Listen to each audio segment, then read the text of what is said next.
High everyone welcome back to let's simple YouTube channel. আজকের এই ভিডিওতে আমরা ডিসকাস করব জেনপাস ইউজি 2024 এর যে কাউন্সেলিং এর মপ আপ রাউন্ড রয়েছে সেই মপ আপ রাউন্ড সম্পর্কে। দেখো এই মুহূর্তে তোমাদের জেনপাস ইউজি 2024 এর কাউন্সেলিং এর যে সেকেন্ড রাউন্ডের রেজাল্ট সেটা বেরিয়ে গেছে এবং সেটার ভেরিফিকেশন এবং অ্যাডমিশনের যে প্রক্রিয়া সেটা এই মুহূর্তে চলছে এবং সেটা 25 তারিখ অবধি চলবে, তাই তাহলে এবার তোমরা অনেকে রয়েছো যারা মপ আপ রাউন্ডে পার্টিসিপেট করতে চাও এবং মপ আপ রাউন্ড সংক্রান্ত বিভিন্ন বিষয় নিয়ে কনফিউশন রয়েছে। অনেকে সেকেন্ড রাউন্ডেরও বিভিন্ন ডিসিশন সেটা মপ আপ রাউন্ড জিনিসটা কি হয় কিভাবে হবে সেটা বুঝে নিয়ে তারপর ডিসাইড করতে চাচ্ছ। তো এই অবস্থায় আমি আজকে তোমাদেরকে মপ আপ রাউন্ডের যে পুরো বিষয়টা রয়েছে পুরোটা তোমাদেরকে এক্সপ্লেন করে বুঝিয়ে দেবো, যাতে করে কি হয় যে তোমরা যারা যারা মপ আপ রাউন্ডে পার্টিসিপেট করার কথা ভাবছো, হতে পারে তোমরা সেকেন্ড রাউন্ডে একটা কলেজ পেয়েছো বা কোনো কলেজ এখনো অ্যালটমেন্ট পাওনি, প্রত্যেকের জন্য পুরো বিষয়টা আমি আজকে ক্লিয়ার করে দেওয়ার চেষ্টা করবো। তাহলে চলো আর দেরি না করে আমরা আমাদের যে আজকের এই ভিডিওটি সেটা শুরু করি এবং আমরা দেখে নিই যে মপ আপ রাউন্ড কি হয়। বাই দ্য ওয়ে, তোমরা যদি আমাদের চ্যানেলটিকে এখনো সাবস্ক্রাইব না করে থাকো তাহলে আমাদের চ্যানেল লেটস সিম্পলকে অবশ্যই সাবস্ক্রাইব করে নিও। দেখো আমাদের যে মপ আপ রাউন্ড সেটা আমাদের WBJEর যে জেনপাস ইউজি সেই জেনপাস ইউজির কাউন্সিলিংয়ের থার্ড রাউন্ড এবং এটা অনলাইন কাউন্সিলিংয়ের লাস্ট এবং ফাইনাল রাউন্ড। এবার এই জেনপাস ইউজির যে মপ আপ রাউন্ড সেটাতে পার্টিসিপেট করা সেটা কিন্তু কম্পালসারি নয়, সেটাতে তুমি চাইলে পার্টিসিপেট করতেও পারো আবার নাও পার্টিসিপেট করতে পারো। কোন ক্যান্ডিডেটরা মপ আপ রাউন্ডের জন্য পার্টিসিপেট করতে পারো? যে সকল ক্যান্ডিডেটরা ধরে নাও যে ফার্স্ট রাউন্ড বা সেকেন্ড রাউন্ডে কোনো রকম অ্যালটমেন্ট পায়নি, তোমরা রেজিস্টার তো করেছিলে কিন্তু ফার্স্ট রাউন্ড বা সেকেন্ড রাউন্ডে কোনো কলেজ পাওনি, তারা মপ আপ রাউন্ডের জন্য পার্টিসিপেট করতে পারবে। ধরে নাও তুমি ফার্স্ট রাউন্ড বা সেকেন্ড রাউন্ডে কোনো একটা কলেজ পেয়েছিলে কিন্তু তুমি সেখানে ফিজিক্যাল ভেরিফিকেশন কমপ্লিট করিয়েছো কিন্তু তারপর তুমি ভর্তি হওনি, তুমি সিট অ্যালটমেন্ট ফিস পে করেছো, তুমি ফিজিক্যাল ভেরিফিকেশন কমপ্লিট করেছো, সমস্ত কিছু করেছো কিন্তু তুমি কোনো কলেজে ভর্তি হওনি, তাহলে তোমরাও চাইলে মপ আপ রাউন্ডে পার্টিসিপেট করতে পারবে।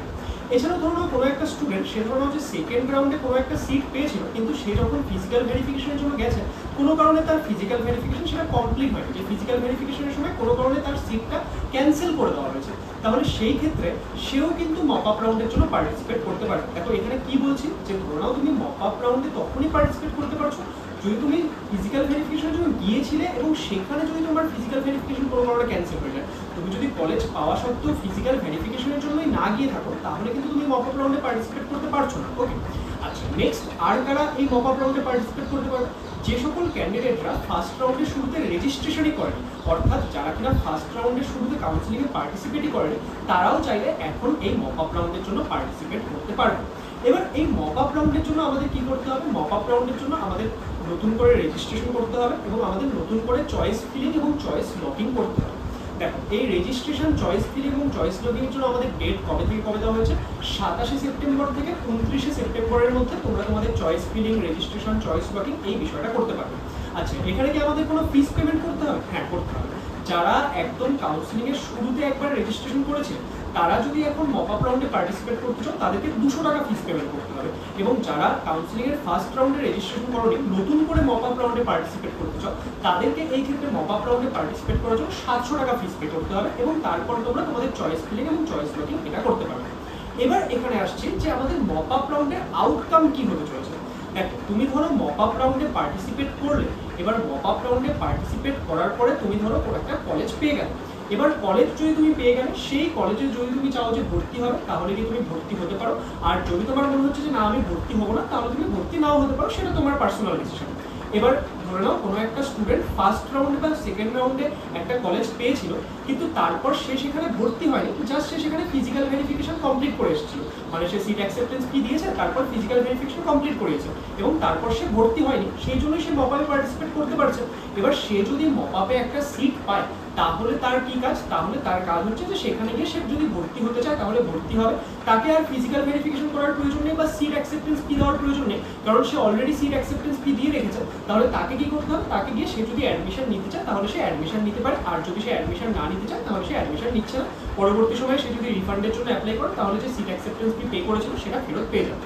এবার ধরুন কোনো একজন স্টুডেন্ট যে কিনা ফার্স্ট টাইমের জন্য মপ আপ রাউন্ডে একটা কলেজ পেল, অর্থাৎ যে ফার্স্ট রাউন্ড বা সেকেন্ড রাউন্ডে কলেজ পায়নি প্রথমবারের জন্য এসে মপ আপ রাউন্ডে সিট পেল, তাকে কি করতে হবে? সবার আগে সিট অ্যাকসেপ্টেন্স ফি পে করতে হবে, তারপর তাকে ফিজিক্যাল ভেরিফিকেশনের জন্য যেতে হবে। এবার ফিজিক্যাল ভেরিফিকেশনে যদি তার সমস্ত কিছু ঠিকঠাক থাকছে তখন সে ডিসাইড করতে পারে যে সে সেই কলেজে ভর্তি হবে কি হবে না।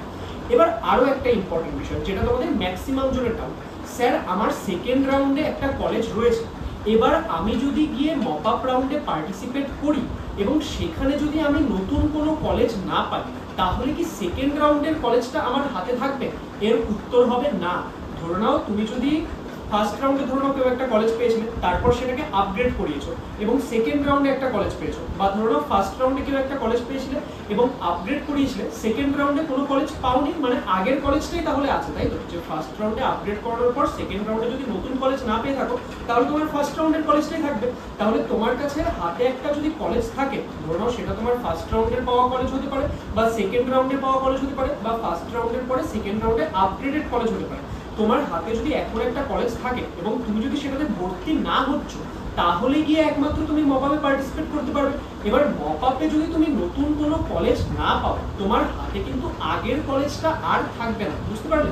যে তুমি যদি মপআপে নতুন কোনো কলেজ পাও, এটা নতুন কোনো কলেজ না পেলে কিন্তু আগের কলেজটা থাকে না। তো সেই জন্য এখানে কি সাজেশন থাকবে? সাজেশন থাকবে যে যেই সকল ক্যান্ডিডেটরা এখনো যেহেতু সেকেন্ড রাউন্ডের ভর্তির প্রক্রিয়া শেষ হয়নি, যেই সকল ক্যান্ডিডেট যাদের হাতে একটা ভালো কলেজ রয়েছে, ধরে নাও তোমার কাছে একটা ভালো গভর্নমেন্ট কলেজ রয়েছে, কিন্তু তোমার মাথায় চিন্তা চলছে যে আমি মপআপ রাউন্ডে একবার ট্রাই করতে চাই যে যদি আরো ভালো কলেজ পেয়ে যাই, তাহলে সেটা তোমার পার্সোনাল ডিসিশন, তুমি চাইলে ট্রাই করতেই পারো। কিন্তু আমার সাজেশন কি থাকবে? যদি তোমার হাতে একটা ভালো গভর্নমেন্ট কলেজ থাকে, তোমার পছন্দের যদি একটা ভালো কোর্স একটা ভালো কলেজে থাকে, তাহলে আমার সাজেশন থাকে যে তুমি সেকেন্ড রাউন্ডে ভর্তি হয়ে যাও। কারণ মপআপ রাউন্ডে একটু কিন্তু রিস্ক থাকছে, বুঝো না? যে তুমি যদি মপআপ রাউন্ডে গিয়ে নতুন কোনো কলেজ না পেলে, আগের কলেজটা কিন্তু আর থাকে না, এবং মপআপ রাউন্ডই হচ্ছে লাস্ট রাউন্ড, এরপর কিন্তু আর কোনো কাউন্সেলিং হবে না। দ্যাট ইজ তুমি যদি মপআপে কোনো কলেজ না পাও, তাহলে কিন্তু তোমার হাতে আর কোনো কলেজই থাকছে না। তাহলে আই হোপ যে পুরো বিষয়টা তোমাদের কাছে ক্লিয়ার হবে।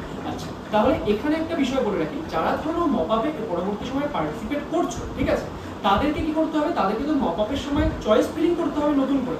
এবার যারা ধরে নাও যে ফার্স্ট রাউন্ড বা সেকেন্ড রাউন্ডে কোনো কলেজ পাওইনি, তারা চয়েস ফিলিংটা খুব বুঝে শুনে করার চেষ্টা করবে। ইভেন যারা কিনা একটা কলেজ পেয়েও ছিলে, কিন্তু তোমরা মপআপে গিয়ে ট্রাই করছো যে অন্য একটা কলেজ যদি আমি পেয়ে যাই আর একটু বেটার কলেজ, তো যারা যারা মপআপে পার্টিসিপেট করছো, অনেকে ফার্স্ট রাউন্ড বা সেকেন্ড রাউন্ডে চয়েস ফিলিং করার সময় বিভিন্ন ভুল করে বসে। তো সেই ক্ষেত্রে তোমরা নিশ্চয়ই বুঝতে পেরেছো, কারণ যদি কোনো রকম ভুল হয়ে থাকে চয়েস ফিলিং এর ক্ষেত্রে, হতে পারে যে তোমার একটা ভালো র্যাঙ্ক, কিন্তু তুমি ফার্স্ট রাউন্ড বা সেকেন্ড রাউন্ডে চয়েস ফিলিং এ কোনো গন্ডগোল করেছে, তার জন্য প্রপার সিট পাওনি। তো যদি তোমরা মপআপে পার্টিসিপেট করছো, তোমরা যখন চয়েস ফিলিং করবে, সেটা কিন্তু খুব সাবধানভাবে এবং খুব ভালোভাবে চয়েস ফিলিং করার চেষ্টা করবে, যাতে তোমার র্যাঙ্ক অনুযায়ী তুমি একটা বেটার কলেজ পেতে পারো। তাহলে আজকের এই ভিডিওটি এতখানি। আজকের এই ভিডিওতে আমি তোমাদের কাছে পুরো যে মপআপ রাউন্ডের প্রসেসটি সেটা এক্সপ্লেন করার চেষ্টা করলাম। আই হোপ যে এটা তোমাদের কাছে ইনফরমেটিভ হবে। বাই দ্য ওয়ে, কেউ যদি দেখছো যে তাদের র্যাঙ্ক খুব পিছিয়ে রয়েছে, যে তোমরা একটা পছন্দ মতো কলেজ বা ভালো কলেজ পাচ্ছ না, এবং তোমরা যদি ভাবছো জেনপাস ইউজি 2025-এর জন্য প্রিপারেশন করবে, তোমরা কিন্তু আমাদের সাথে আমাদের অ্যাভেঞ্জার্স ব্যাচে প্রিপারেশন করতে পারো। অ্যাভেঞ্জার্স ব্যাচের যে ক্লাসেস, সেটা তোমরা আমাদের লেটস ইমপ্রুভ অ্যাপের মাধ্যমে করতে পারবে, এবং সেই ব্যাচের যে প্রাইস, সেটা এই মুহূর্তে একটা ডিসকাউন্টেড প্রাইস 3199 চলছে। সেপ্টেম্বর মাসে টিচার্স ডে উপলক্ষে আমাদের এই ব্যাচে এই অফারটা এই মুহূর্তে চলছে। তোমরা 3199 এর মাধ্যমে আমাদের এই ব্যাচের সমস্ত কিছু, live classes, mock test, DPP, recorded classes ইত্যাদি সমস্ত কিছু পেয়ে যাবে। এবং আমাদের একটা কোর্স ছিল 2024 সালের জন্য প্র্যাকটিস কোর্স, সেটারও কিন্তু পুরো অ্যাক্সেস তোমরা পাবে, যাতে তোমাদের সিলেবাস শেষ হয়ে যাওয়ার পর তোমরা পুরো কোয়েশ্চেনও প্র্যাকটিস করতে পারো। তোমরা মক টেস্ট, ডিপিপি এগুলো তো পাচ্ছই, তার সাথে একটা পুরো কোর্স পাবে, যেটা কিনা শুধুমাত্র কোয়েশ্চেন প্র্যাকটিসের কোর্স, সেটাও তোমরা এর সাথে একদম ফ্রিতেই পেয়ে যাবে। তাহলে কেউ যদি ভাবছো যে 2025 সালে জেনপাস ইউজির জন্য প্রিপারেশন করবে, তোমরা কিন্তু আমাদের অ্যাভেঞ্জার্স ব্যাচে গিয়ে এনরোল করতে পারো লেটস ইমপ্রুভ অ্যাপের মধ্যে। আজকের এই ভিডিওটি যদি তোমাদের ভালো লাগে, ভিডিওটিকে লাইক করে দিও, বন্ধুদের সঙ্গে শেয়ার করে দিও, অ্যান্ড আপকামিং ভিডিওগুলো দেখার জন্য আমাদের চ্যানেল লেটস ইমপ্রুভকে অবশ্যই সাবস্ক্রাইব করে দিও। Thank you so much.